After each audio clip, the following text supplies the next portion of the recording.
In today's video, I am going to do a quick overview of upper cervical spines. I want to focus on C1 and C2.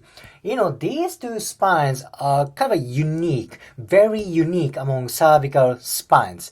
C1 has particular name. It is called atlas. Atlas. C2 also has particular name. That is axis. Let me explain from C1. Atlas. Why is atlas?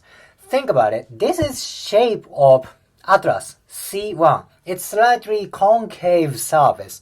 What is above C1? What is above atlas? There's occiput. Occiput is kind of a convex surface. Okay, C1 is concave surface. Occiput is convex surface. So, this Atlas is from the god of Greek mythology. So, in Greek mythology, Atlas is bearing heaven, the world. So, maybe ancient anatomy sees this C1 bears occiput like Atlas does. That is why this is called Atlas. And this articulation place is very, very unique.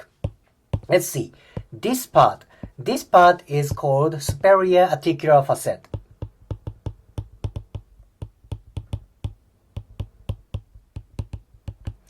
That is a joint surface of atlas. There's a convex part on occiput. This is occipital condyle. Condyle means convex surface. So indeed, this is like atlas bearing heaven. So this place can move a lot for multi-direction, for flexion, extension, side bend, and rotation. Actually, this place is very, very movable. It's very important. Upper cervical spine contains a lot of proprioceptors. Proprioceptor means a balance sensor in joint. Because of proprioceptors, you know where your body is. With your eyes closed, you know how much your neck is bent. You know how much your neck is rotated. That kind of a body sensation, deep body sensation is called proprioception, proprioceptor. A lot of amount of proprioceptors in upper cervical spines. This is very important area. This is atlas. What about axis?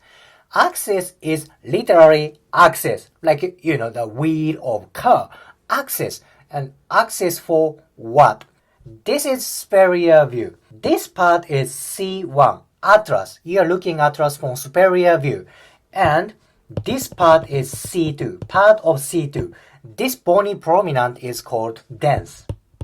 Dens. Dens means like a dental, tooth. Let's go back to posterior view. This is dens.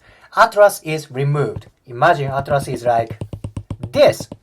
This part, dens, becomes axis in the C1, C2.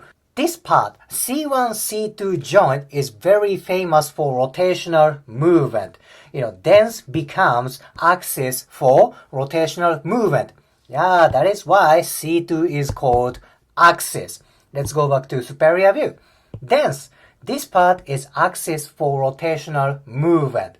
Yep, this C1, C2 joint is very movable for rotation. Because of this is axis, this place can go to left rotation and right rotation very much. There's one more important structure. There's ligament here that kind of supports dens, that supports C1 and C2 position. This ligament is called transverse ligament.